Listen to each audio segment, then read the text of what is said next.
And as you all know, we had to cut our meeting in half for very important votes. So I'll be very quick and stick to the time just to let you know. Welcome to the 10th meeting of the House of Commons Standing Committee on Agriculture and Agri-Food, pursuant to Standing Order 1082 and the motion adopted by the committee on October 24th, 2020. The committee is resuming its study on processing capacity. Our witness panel has been reduced to one today due to the votes. Bonduelle Americas and Northern Natural Processing LP will be rescheduled for another meeting. La réunion d'aujourd'hui. Today's meeting will be taking place in a hybrid format pursuant to the standing order adopted on September 23rd, 2020. The debates will be published on the House of Commons website. The webcasting will show the person who's speaking rather than the whole committee. To ensure that the meeting goes well, I would like to talk about a few rules. Members and witnesses can speak in the language of their choice. At the bottom part of your screen, you can choose between the floor, the English, or French. Before you speak, wait until I name you. And I'd remind you that all of the members and witnesses' observations must be through the chair. Please ensure that your microphone is turned off when you're not speaking. We are ready to begin. And I would like to welcome our witnesses for this panel. And from Canola Council of Canada, Jim Everson, President, and also with them, the Canadian Oilseed Processors Association, who is appearing in support of the Canola Council of Canada testimony, Mr. Chris Vervet. Aussi du Conseil de la Transformation. And from the Conseil de la Transformation Alimentaire du Québec, Sylvie Cloutier and Dimitri Fraisse, who is Vice President. Our opening statement, and from the Canola Council of Canada, you have 7.5 minutes. Go ahead. Well, thank you very much, Mr. Chairman and committee. Can you hear me okay? Yes. Yes, thank you very much. So good afternoon, and thank you very much for having us today. We're very interested in talking about Canada's value-added canola sector and about increasing processing capacity for our exports of seed, meal, and oil, as well as domestic market through biofuels. So first, just a little bit about the Canola Council. We represent the whole canola value chain in Canada. That's 43,000 canola growers, seed developers, the processors who crush canola seed into oil for humans and for meal for livestock feed, and exporters of raw canola seed. I hope the translation is keeping up okay. I'm not speaking too quickly, I hope, Mr. Chair. I believe everything's good. I am here today with Chris Vervet, as you mentioned, from the Canadian Oilseed Processors Association, and we work very closely as our two associations. Competitiveness in the global export market is critical for the canola industry. We export 90% of what we produce in Canada, so we need to be competitive globally. And there's a real opportunity for value-added processing in the canola sector. Canola can be exported in raw form as seed to be processed elsewhere, or it can be processed into canola oil and canola meal at Canadian facilities, creating jobs across the country and increasing the value of our product. Value-added canola processing has been a real engine of growth for Canada's economy in recent years, and we can achieve a lot more. Our world-class canola processing industry has more than doubled in the last decade. More than $1.5 billion has been invested in new and upgraded facilities during this time, and the output from this additional capacity has been for global markets. The question is, how do we continue the success and continue to increase value-added processing here in Canada? Our industry has a strategic plan to increase demand for canola oil, meal, and seed, and to meet this demand with sustainable production and yield improvement. As part of the plan, our industry has set an objective to increase the amount we process here in Canada by 40% from current levels, reaching 14 million tons. Our plan also includes bold sustainability goals to protect more than 2,000 beneficial insects that live in and around canola fields, to reduce our fuel consumption per bushel of production, and to reduce greenhouse gas emissions. It's an ambitious but achievable plan, and it will contribute significantly to the government's target of $75 billion in agriculture support through sustainable growth. Reaching this target for increased value-added processing means that we must compete globally. So the committee's asked how we can achieve more value-added processing and what is the role of the federal government, and we have 4 recommendations for the committee to consider. The first is we need to create a stable and open trade by investing more resources, particularly in Asia, to prevent and deal with market access issues. Let me just take a second to explain. We're seeing significant demand for our products in the fast-growing Asian markets, but we're also seeing an increased challenge from trade barriers that limit our access to those markets and make the trade unpredictable. So, for example, over the last 5 years, our oil exports, so our value-added product to Asia, grew by 80%, and our meal exports increased by over 10 times. Over the next 5 years, we're seeing another 25% in potential growth. But the challenge we're having there is the risk created by unclear and misaligned food and feed safety regulations, fluctuating tariffs, and misaligned regulations for crop protection products and seed innovation. And they're real barriers to predictable trade. We recommend that more government resources are assigned to market access issues, particularly in Asia, working in the region in Asia. We need more regional resources to operate in a strategic and coordinated manner to maintain and build market access for Canada's agricultural products. So more regulatory experts who can deal with the kind of science-based issues that become technical barriers to our trade. Our second issue is efforts to prevent trade barriers related to seed innovation. We need a federal government to show leadership and create science-based regulatory environment that encourages new seed innovation here in Canada. And it's a very topical debate at this period of time, particularly with the framework for new plant breeding innovation such as gene editing technology, which is critical to the future of our industry and really critical to advancing sustainable agriculture as well. Third, we recommend the federal government continue to take leadership in maintaining reliable rail transportation. About 90% of canola is exported, and the rail system is critically important to the supply chain and accessing continental and offshore markets. So competitive and efficient rail logistics are paramount to getting products to market in a timely fashion. And we recommend that federal policies and regulations in this area continue to evolve to improve the competitive environment for rail services. And the government also has an important role to play in supporting and investing in key infrastructure access that help ensure reliable supply chains.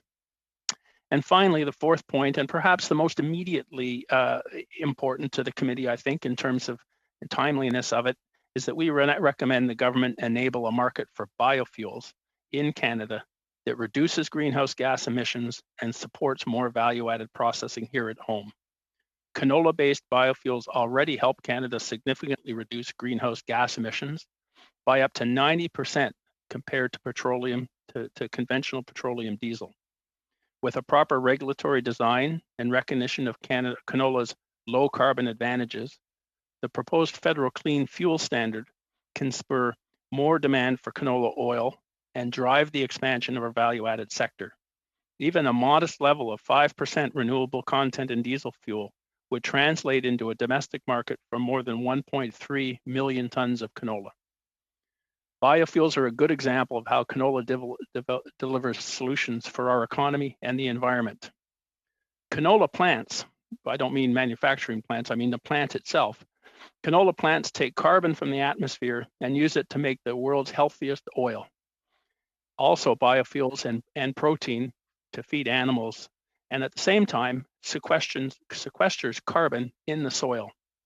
It's a very unique product in that way.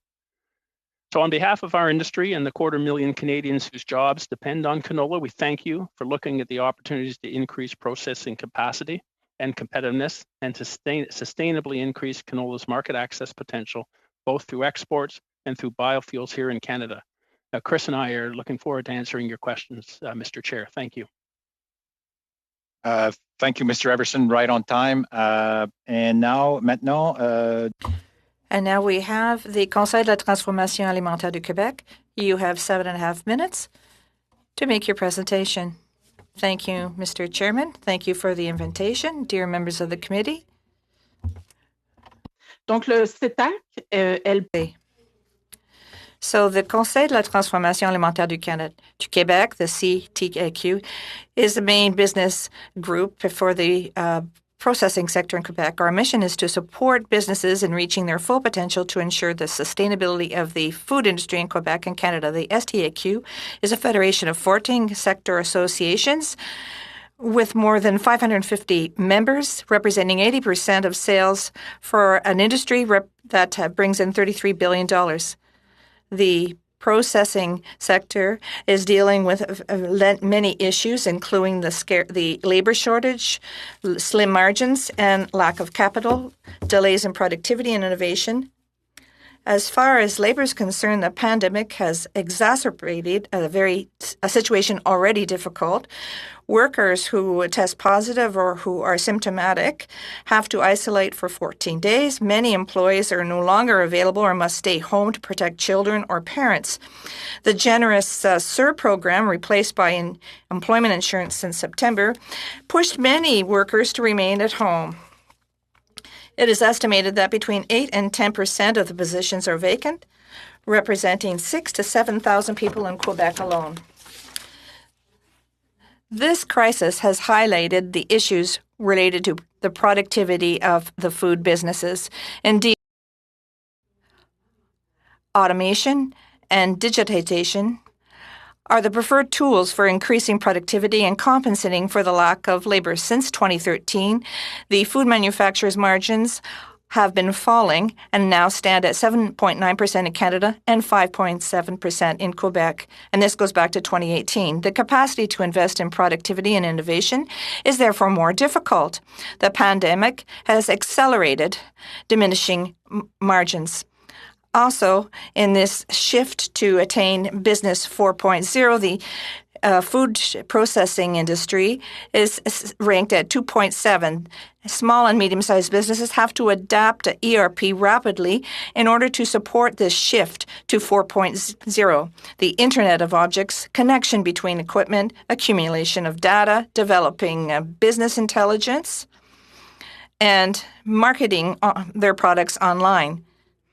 We have to help small and medium-sized businesses to do this more quickly. Businesses need programs and financial support for the economic recovery. The Emergency Processing Fund enabled us to be reimbursed for equipment, but did nothing to reimburse for salaries and additional expenditures brought about by hygiene rules, increase in absenteeism, higher hourly rates, and additional shifts. The government or the businesses are asking the government to increase its financial products with respect to quasi-activity or unsecured loans to avoid higher debt rates. In this recovery period, cash flow is key. Risk-taking and access to conventional financing will be a challenge for businesses over the next few months. The food industry is asking that money be set aside for it in this envelope of between $70 to $100 billion for the 2021 Economic Recovery Program. The Barton Report positioned the agri-food industry as being one of the 5 pillars of the Canadian economy and society, and it is a player that is essential to prosperity for all Canadians. As for temporary foreign workers, the businesses began their application processes for those people arriving in April 2021. The industry wants to ensure that everything's in place to facilitate the arrival of these temporary foreign workers who are so essential to maintain supply chains.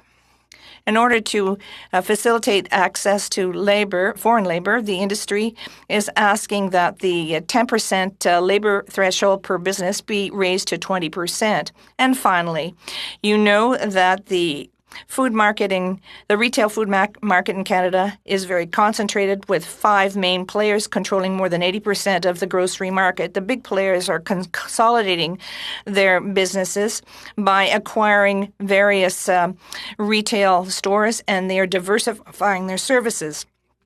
These distributors must renew themselves to maintain and attract clientele. Every strategy developed by one of them leads to more aggressive policies, creating a spiral, which means that there are more and more restrictive measures that are very costly for suppliers. According to a recent report by Cyrano, in Quebec, the consolidation of the market, the uneven bargaining power, and pressure on the margins due to the pandemic have a significant impact on producers and food suppliers. With gross margins estimated to be 5.7% in Quebec and 7.9% in Canada, it's clear that an increase in fees required by some distributors undermines the market. This is also having a negative impact on the competitiveness of food suppliers both in Quebec and Canada, in a context where businesses have to constantly innovate to adapt to changes in eating habits and new environmental standards. Supermarkets and other grocery stores are trending in the opposite direction despite a slight decline in gross margins between 2012 and 2014. And this goes up till 2014. But during the period from 2014 to 2018, the gross margins of distributors and retailers have increased by 2.5 percentage points. According to Cyrano, and here I'm referring to distribution, we have to ensure that a healthy relationship is maintained between supply chains for the big distribution players and suppliers in order to mitigate the negative effects of this uneven power, which continues to grow, and this in favor of distributors and retailers. Code of conduct is becoming more and more necessary. Such a code, which is called for by many processing associations and by Sobeys, would help to rebalance competitive forces. That would ensure that Canadian products get their fair share of the market. We're also recommending the adoption and development of alternative distribution modes, including short circuits. In our opinion, there have to be joint action taken to set up such mechanisms to ensure the long-term survival of the agri-food sector. Thank you very much for listening to me. Thank you very much. And without further ado, we will go to questions. For 6 minutes. Go ahead, Mr. Steinley. Thank you very much. And my fellow colleagues saw that I was wearing my yellow tie. It's not just for Saskatchewan, but it's also for the canola growers of our province. I come from canola country, and I have a few questions when it comes to some of the recommendations they've made. The first one I really want to touch on, and I know these details intimately, but when you talked about your first recommendation and the opportunities, but also the risk with misaligned food and feed safety regulations, is with some of our trading partners in Asia. And could you give a couple of examples to the other members on the committee where some of our trading partners have found possibly what they thought was some safety irregularities in some products, and they've put tariffs on our products when they probably shouldn't have been there? For some examples when it comes to canola or other products we've exported. So maybe I can start, maybe Chris can add to it too. So thank you very much for the question. What we find is that, for example, there are maximum residue limits on seed that gets exported and products that get exported from Canada and from other markets. And they're there to protect animal and health safety in various countries. Canada has a list of its own, so it regulates the residues that are chemical residues from crop products that are allowed on seed and other products coming into Canada. The challenge with it is that every country has a separate list. And, we like to think that the science that applies to these products is the same anywhere in the world. It really ought to be. And so it's very difficult because you have different maximum residue levels. In some cases, some countries don't have revenue levels at all. So it's difficult to know as an exporter whether you can export to that country or whether you're taking a great risk exporting to that country or contracting with importers in those countries. Yeah, so our goal is to try to harmonize those regulations based on science internationally. Exactly. That was what I was talking about, is that sometimes could be a subjective measurement on the maximum residue, and that's where we get some trouble in some of the markets that we're trying to access. You mentioned rail and the fact that I think some people, whenever they see a train going to the West Coast, they assume that it's petroleum in there, but lots of times it's also canola in those cars.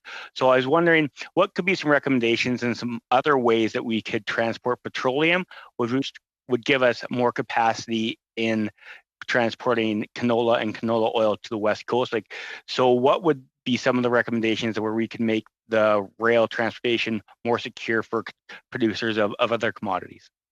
You know, I don't know that I could speak to rail transportation for other commodities. Really, you know, stick to what I know and what Chris knows, which is the grain side of things. What I would say is that the Canola Council of Canada does market development and relationship work with our major customers around the world. And when we have a transportation issue in Canada, we hear about it immediately from our customers. It's absolutely critical to our reputation internationally with large customers like Japanese and even in the US. You know, oil, to go to the processing sector that you're studying, oil is a just-in-time delivery system for canola in North American markets. The companies that use canola oil in their manufacturing process, particularly in the United States, for example, they get a car just in time to keep their plant moving. And so if there's any kind of disruption of train transportation, rail transportation of canola oil or seed, we hear about it from customers immediately. And so, you know, what we need to do is be sure that we have maintain a reputation and that we keep trains moving, you know, in the cold of winter and, you know, through the various challenges that come up. Yeah, maybe just to add, Jim, I think you're touching on all the key points there. And fluidity is absolutely critical, but so is competition. And we need to make sure that we operate as shippers in a competitive rail environment. I will say that this past year, the railways have done a very good job in terms of moving grain and our processed products as well. But we want to make sure that there is always a competitive environment for the shipping community. And in order to do that, as we said in one of our recommendations, the policies and regulations that do maintain that competitiveness between the two major Class 1 railways in Canada will continue to be a critical component of making sure that we're competitive as well. No, I really appreciate that. I have time for one last question, and I wanted to touch on the clean fuel standards you mentioned in your recommendation 4. What I'd ask both of you to have a response to: what is stopping anyone, if there is this clean fuel standard put in place, from a refinery bringing up cheaper subsidized fuel stock from the States? I want to have as many markets as possible for our canola growers, and I'm sure you've heard this from some of your people. How can we ensure that these refineries are using Canadian canola oil and feedstock fuel from Canada and not bringing up cheaper subsidized stuff from the States? Chris, why don't you go ahead with that one? Sure. Maybe just principally speaking, as a canola industry, we're obviously very supportive of open borders and trade. And the trade relationship in biofuels, especially with the US, certainly does go both ways. But to your specific question with regards to, you know, what is one recommendation I guess we could make to ensure that canola does, you know, feature prominently in terms of any possible biofuel investments here in Canada and using canola as the feedstock, it really comes down to the regulation recognizing our low carbon advantage. If we are deemed to be a very low carbon footprint commodity. Thank you. Sorry, I let it go a little bit. We're very tight on time. Thank you, Mr. Steinley. Et maintenant, Monsieur Drouin pour 6 minutes. 6 minutes. Mr. Drouin, you have 6 minutes. Thank you very much, Mr. Chair. To see Jim and Chris in front of this committee. Certainly we've had some conversations over the last few months. Jim, you've mentioned that the goal of the canola processing is to increase that processing capacity by 40% in Canada.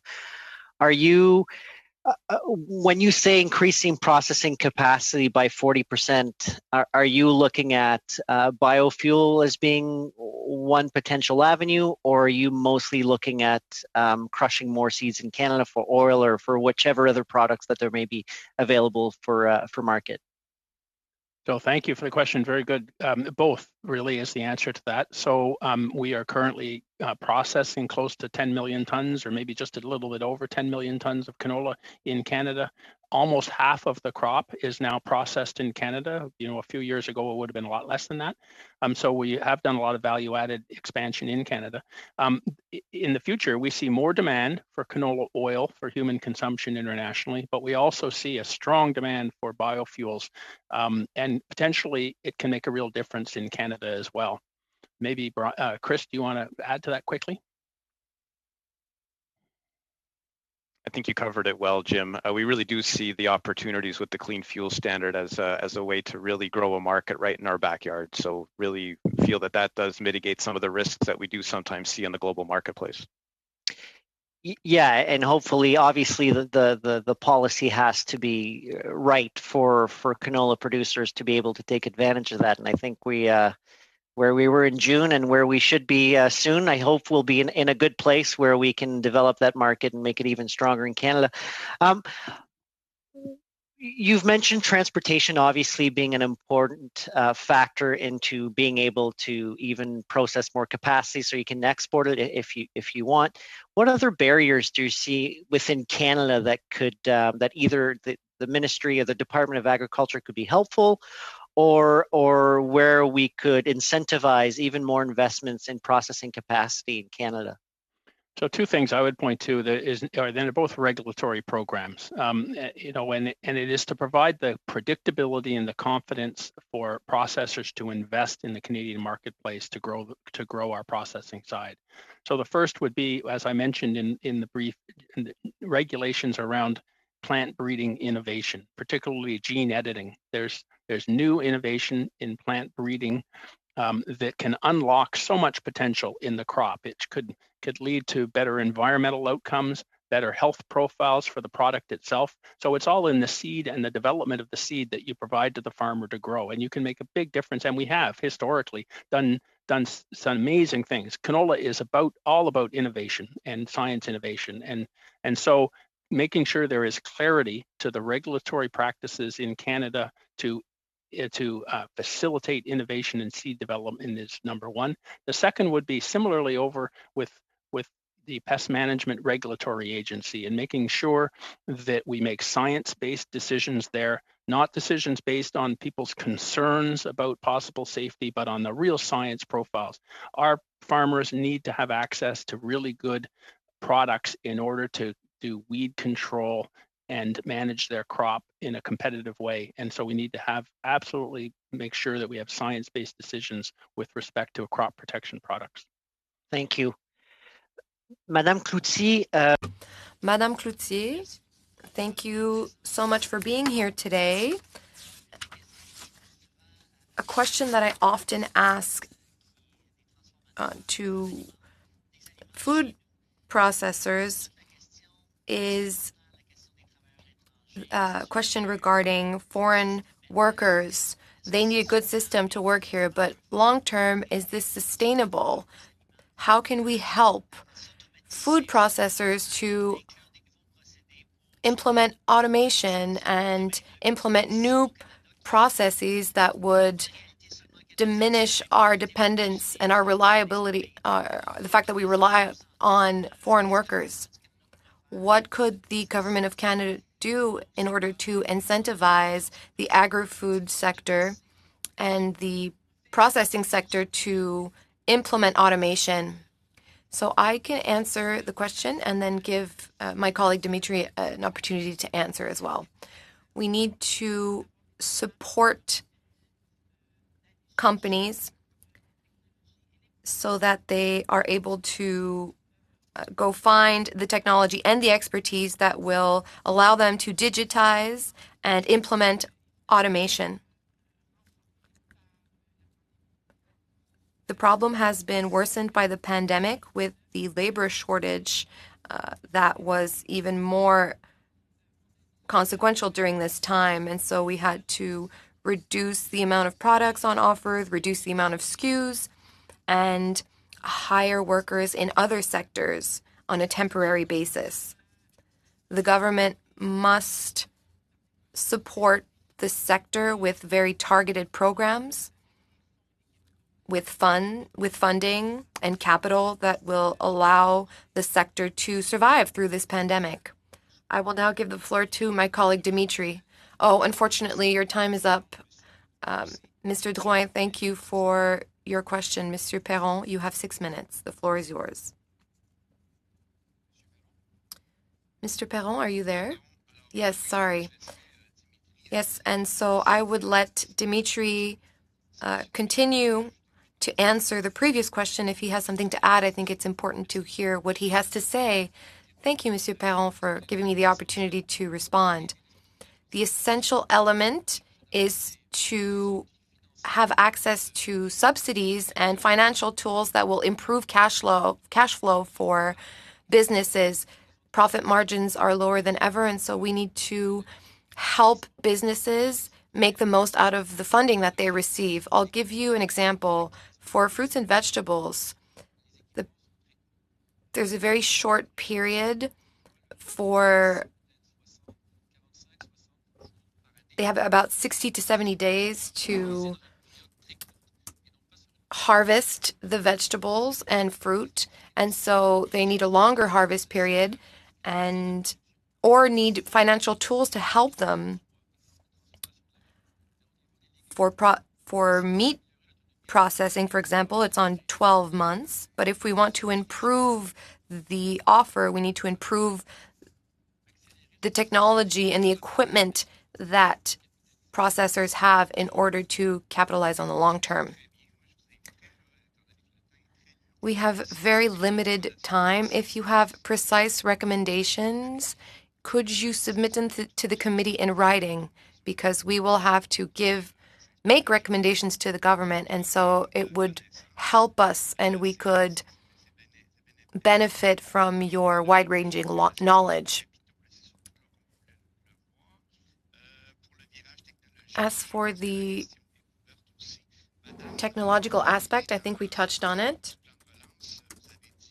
You spoke of the recovery plan earlier, Ms. Ouellette, and you would need some funds from the funds announced by the government this week.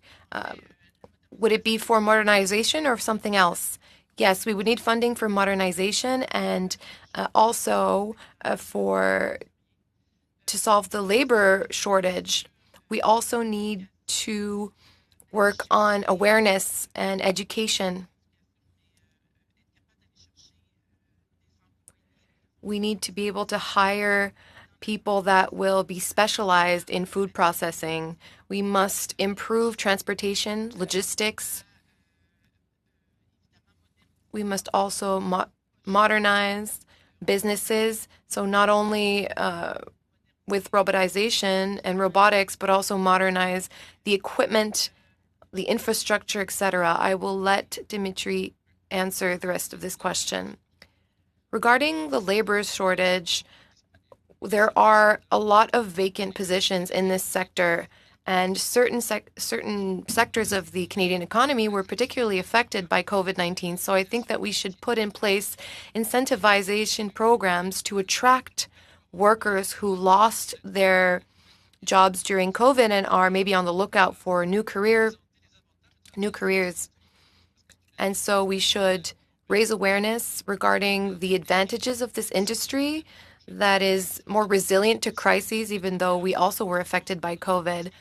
Some workers probably don't think of our industry when seeking for employment, but there are thousands of jobs available in this sector, and so it's interesting for people who are out of work. So once again, if you have any recommendations regarding this specific issue, we would be very interested in receiving them. Temporary foreign workers, you've spoken about them. We need to increase the 10 to 20% maximum Is this an emergency? Would you like to emit a formal recommendation to increase this limit? Yes, because we need these workers. There is a labor shortage in the industry. And so to give you some context, about 10 years ago, the Foreign Temporary Worker Program allowed 30% of our workers to be from abroad. And now we've lowered that percentage. And so we should go back to this 20% limit so that businesses be able to run at full capacity. Some businesses are telling me that they invest in robotization and AI, but they don't have the personnel to be able to work in these positions. And so it's very important. What do you think of the pilot project that was implemented for the accelerated obtention of permanent residency, so in a 3-year time period? Are you talking of the federal pilot program? Because Quebec is not included in this program. We're presently in discussions for a pilot program in Quebec that should kick off on January 1st, but there's a federal provincial agreement on labor, and so Quebec will be able to implement its own pilot project for 550 workers in Quebec. So this is what distinguishes Quebec from the rest of the country. Is that a good thing for Quebec? Yes, because we worked with the immigration department to guide them and so that the program really respond to our needs. A code of conduct would also be essential for your industry with the low profit margins because small retailers have very small profit margins. So how can we help little grocers? We can help them by helping them market their products. I'm sorry, Ms. We're out of time. Thank you, Monsieur Perron. Let's go ahead, Mr. McGregor. Thank you very much, Mr. Chair. Thank you to our witnesses for providing our committee with your testimony today. Just going off what Mr. Steinley said earlier, his obvious pride of canola in his hometown. I can remember visiting Alberta last year and driving east of Calgary, and in August, seeing those fields of canola is quite the sight. Mr. Everson, maybe I'll start with you. I've read that canola is a superior biofuel feedstock because of its low saturated fat content, which allows it as a biodiesel in particular to operate at lower temperatures. Now, in response to Mr. Drouin, you were talking about the development of new seed varieties and so on. Can you talk a little bit about go into a little bit more detail? Are you talking about specific seed varieties that are going to help as a specific stock that might be better as a stock for biofuel, have better yields and so on? Just if you can put that in the context of how that's going to help us with our processing capacity, I think that'd be helpful for our committee. Yeah, thank you very much for the question, and it's a regulatory issue that would be helpful for the whole industry, the whole value chain, right? So it provides new opportunity, new innovation that will help the processing sector and will help others. But essentially, it comes down to a number of those things that the gene editing, particularly as a new innovative technology in plant breeding, would unlock a toolbox of innovation that seed developers can use. So it can lead to better nutritional values for the seed that comes from the process farmers grow. It could lead to different biofuel profiles, for that matter, that are particularly good for biofuel use. So it's a long-term kind of a process. The challenge we find now is that Canada seems to be kind of falling behind other jurisdictions who have created clarity in their regulatory plan for this new plant breeding innovation to come along. And so that clarity lets those big companies that are investing, biotech companies that are investing in seed development, to invest in other countries, and to create the product in other countries. And we badly in canola, we need to maintain our competitive advantage by making it an innovative, friendly environment, while maintaining obviously safety and efficacy of the products. And it's nice to see the ambitious targets you have with respect to biofuels. my wife and I, we recently had to buy a bigger diesel pickup truck for our farm, but we wanted to get a model that could operate with biodiesel capacity. So when we were looking at the different diesel engines, some handle biodiesels better than others. The older models can run on B100, while newer models really are only rated for B20 or B10. What have your conversations been like with diesel engine manufacturers on whether their new engine lines can be compatible with the goals that you're trying to achieve in increasing biodiesel capacity? I'll ask Chris to address that because he'd be more familiar with it. Sure. Thanks for the question. So when we talk to the manufacturers of the engines, most, if not all of them now are approved up to a 5% blend of biodiesel or renewable content. And 80% of the engines, especially the heavy duty engines, are now being approved up to 20% inclusion. So we're definitely seeing the engine manufacturers keep pace with the higher inclusion rates of biofuels. And I'll take the opportunity just to make mention that there's also increasing amounts of renewable diesel coming online for production. And this is a product that is renewable in content, but it is equivalent in terms of chemical composition to conventional diesel fuel. So there is no blend rate. You can use it. There's complete 100% fungibility between renewable diesel and conventional diesel. Okay, nice to hear. And then, if you look at the fuel demand in Canada as it currently is, and maybe what our projected demands are, do you have a sense of how much of the market share you might be able to take on? I mean, what's the capacity of Canadian farmers to meet domestic demand of biofuels, and if they start increasing, 5, 10, 15 years from now? Yeah, thanks for the question. At the moment, some of those questions or answers to those questions are unclear. We hope to get some better clarity on what the potential is when we see the regulations for the CFS released, we hope or we think before Christmas. But certainly as a canola industry, we are more than prepared to meet the demand, whether it's a 5 or 10% or higher. As Jim mentioned, we have a target as a canola industry to increase our production here in Canada, and we are prepared to meet any increased demand for canola in biofuels in Canada. Great. Thank you so much, Chair. I'll leave it there. All right. Thank you, Mr. Gregor. And now we'll start our second round. Monsieur Lehoux pour 5 minutes. Allez-y, monsieur. Allez-y, monsieur Lehoux. C'est Monsieur le Président, c'est Monsieur Epp. Chair, I believe it should be Mr. Epp. Thank you. Thank you to my colleague, and thank you, Mr. Chair. I'd like to say thank you to all the witnesses for your expert testimony, and also begin to just acknowledge the excellent translation that I'm getting in my ear. That's very clear and very quick. So thank you very much. I'd like to begin with Ms. Cloutier and begin with the last challenge, or one of the last challenges that you raised, namely with the retailer concentration. We've had several witnesses testify that retailers seem to follow each other very, very closely when instituting new fees, new fines, and often they won't even accept. So we've heard price increases from suppliers unless they have assurance that their competitors have seen the same or are facing the same impact. Do you feel that is consistent with the Federal Competition Act? Are your members seeing the same thing? Oui, effectivement, c'est le cas. Indeed, that is the case.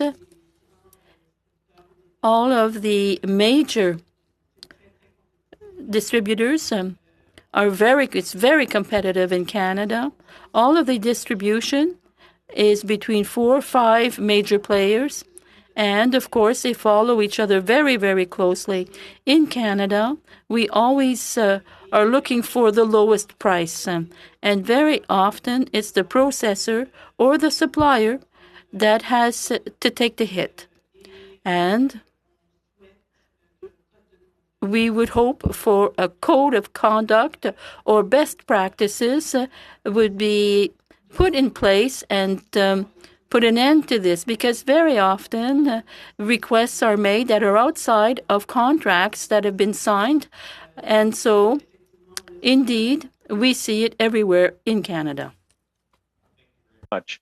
You've also raised labor issues, and there's two components. One is access to people for labor, but I've heard for years that Canada lags the U.S. when it comes to labor productivity. I hear the words of Dr. Larry Martin in my ears from the George Morris Center saying that it's not a function of the laziness or anything like that of our Canadian labor, but it's much more a function of the investment. And you've touched on that with automation. What does that need? Is that, you've mentioned the access to capital, but is that also related to Canada's taxation policies, to our depreciation rates, things like that? Can you make a comment there on exactly what could be best used to spur more automation into our processing sectors? I will leave my colleague Dimitri to answer this question. Sure. Oui, en effet, c'est difficile. Well, it's very, very difficult to compare provinces, businesses in the provinces and businesses, American businesses. We've seen that in Quebec, 80% of businesses are SMEs with 50 or less employees, whereas in Ontario, it's approximately half that are bigger companies. And so profit margins and the ability to invest is greater. Now, if you look to the States, given that the American state is very different and way bigger than Canada's, then they can distribute their costs over different products, which we can't do in Quebec. It's much harder for the small businesses in Quebec, as I've said, the SMEs, to be as competitive as the Americans as well, because the profit margins are slighter. It's harder to invest and to catch up in terms of productivity. These are the factors that are at play, and that would explain the difference in productivity between Quebec, Ontario, and the States. Moving on to Canada's regulatory environment, it's been often described as a two-edged sword. You know, our regulators are held as the gold standard, and then Canada has a first-rate international reputation when it comes to food safety, which can be used in our marketing efforts. And I'll direct this both to the processing sector as well as the canola sector. There's, of course, costs of compliance with that. So can you each comment fairly briefly on the balance between those two aspects? So I would say you're quite right. I mean, we have an excellent regulatory organization and regulatory policy. What we find is that there is a lot of international negotiation that takes place that involves regulators, and it's increasingly an important part of our market access challenges. So in our first recommendation, we've talked about the need for more resources, particularly in Asia. And those resources are really very much those same regulatory and science kind of resources. So the market access challenges that our processors run into these days internationally are around what's called sanitary and phytosanitary measures. They're around crop protection measures and regulatory issues and so on. And it really takes not policy developers, but real science and technical experts to help us with those. So that's why that recommendation. Thank you, Mr. Everson. And now we'll go to Mr. Ellis for 5 minutes.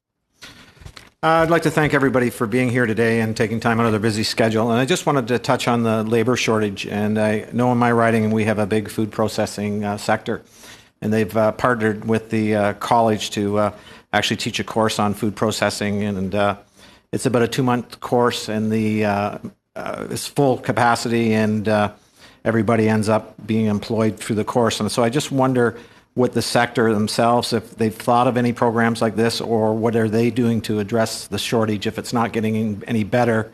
There are issues, and I guess we can fill it with temporary foreign workers, but is there any programs that the actual industry has thought about?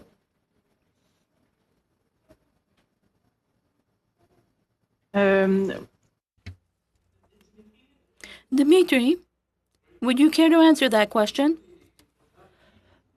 Indeed, there are such programs, but as I was explaining earlier, students or people who are unemployed, they have to know that these programs are available to them. I believe there is perhaps a lack of knowledge of what is available. Now, if in your writing, people who take the course find jobs automatically. Good for you. That means that communication is good.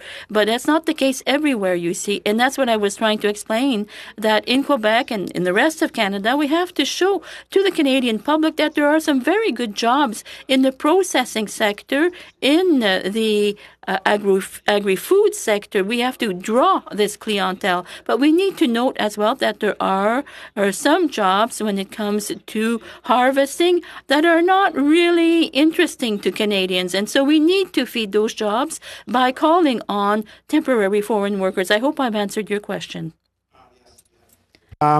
We spoke about margins declining, and I think you said, or somebody said that margins have declined by 7%, around there, I believe.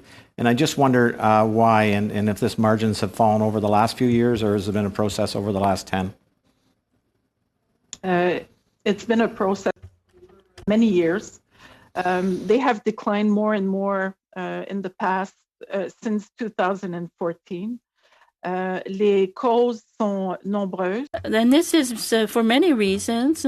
There's a lack of investment, a shortage of labor, investments that need to be made in R&D, costs, the cost to actually market your goods, the increase in inputs. And so this explains why the profit margins have declined for food processing. And I guess my last question will be, what do you think the investment trends right now in the Canadian food processing industry are? More investment, I guess, in machinery as opposed to labor, or what are your investments? I could start. Évidemment, oui. Yes, of course, we need to invest in automation and in productivity. Our businesses need to be more competitive, but we also have to invest in innovation. Due to globalization, we are facing very important competition from across the world. So it's very, very important that we set up programs that will allow us to invest in innovation so that we can keep our competitive edge. And of course, we were talking about Value Plus for the agri-food sector. This is important to attract workers, Canadians, of course, in the field. And I will leave my colleagues add what they have to say. If I can, I'd like to add there's something really important for SME that has to invest. There's engineering that needs to be called upon. All services need to learn how to go about these new ways of doing business. It's difficult to what we call ERP. While there's very little of that in the agri-food sector, this is expertise that needs to be developed. Those businesses that are fully automated, we know of some of them, but they're rather rare. But yet it's a model that we need to follow. So that's basically it. We have to have we have to help these SMEs to automate. Thank you, Mr. Dimitri. Mr. Perron, over to you for 2 minutes and a half. Merci. Thank you very much. If I understand correctly, we need massive investment for modernization. You alluded to research and development. Do you feel that enough is being done, particularly in the universities? There's a program for access to capital for businesses. Does this help with modernization of facilities? If I may, we must make a distinction between research at universities and in business. When you talked about the universities, you have to think about the speed with which information can be transferred from the university to businesses. So things aren't going quickly enough. There's research in the universities, then you need intermediary companies that take this new technology and pass it on to the businesses. I think that's what we really have to focus on, the transfer of knowledge. Yes, there's a shortcoming there. Yes, there is a shortcoming there. We need to accelerate the whole process, particularly when it comes to consulting. That's exactly what we need. We have to be able to accompany businesses. First of all, the businesses have to know what tools are available to them and how to make good choices and how to implement them quickly. And that's what we really have to invest in. And when it comes to labor, if we were to come up with some type of education program or awareness program to help people attract people to your sector, are you able to provide any training in your sector? I can only speak about Quebec, but we have the good fortune of having various technological institutes and universities and colleges that provide such training. Yes, so we do have this capacity, but I think we really need to focus on the high schools and make high school students aware of our sector, particularly when they're making their choice of whether to go to university or CEGEP. They have to view processing as a possibility, and that's not often what happens now. We are the undiscovered jewel, if you like. Young people just aren't aware of what our sector is all about. Thank you very much, Mr. Perron. Mr. McGregor. Thank you, Chair. Well, I suppose we're at the point now where most of the questions have been asked. So maybe, Madame Cloutier, if there's really anything else you wanted to add for our committee's consideration, anything that you haven't yet covered, or anything you wanted to emphasize a little bit more, maybe I'll give you this opportunity to do so. I'd like to add that the processing sector is the biggest manufacturing sector in both Canada and Quebec. And it's often viewed as a sector that's not very important. And yet, during the last pandemic, we saw how important the agri-food processing sector is. And the shortcomings in this sector are something that have been highlighted. The pandemic has enabled us to really shed some light on the shortcomings in our industry.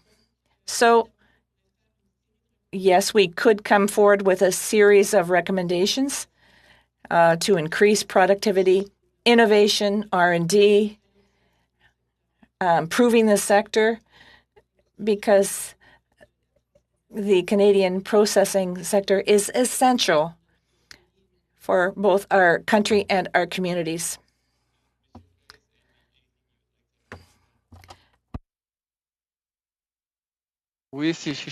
Yes, if I may. Another important aspect is that we need to stabilize the production chain, particularly during the pandemic. We had the CN strike in Canada, you will recall. We had a strike in the Montreal port. So we have to stabilize the supply chain right from the producer to the consumers. And we haven't really touched on that very much today, but we have to really improve the whole supply chain. We have to automate the transactions through the various links of the whole process. I think that's something that we're going to have to invest more in over the next few years. Merci. This concludes our panel in our meeting. I want to thank from the Canola Council of Canada, Mr. Jim Everson, President. Thank you so much for your testimony, and also Mr. Chris Vervet, the Executive Director of the oil Canadian oilseed processors. Et aussi du Conseil de la transformation. And from the Conseil de la transformation alimentaire du Québec, Ms. Sylvie Coutier, Chief Executive Officer, and Mr. Dimitri Freyes, Vice President. Thank you for your testimony. Alors, maintenant, la séance est terminée et je vous souhaite une belle fin de semaine. Et la séance est levée. Merci beaucoup.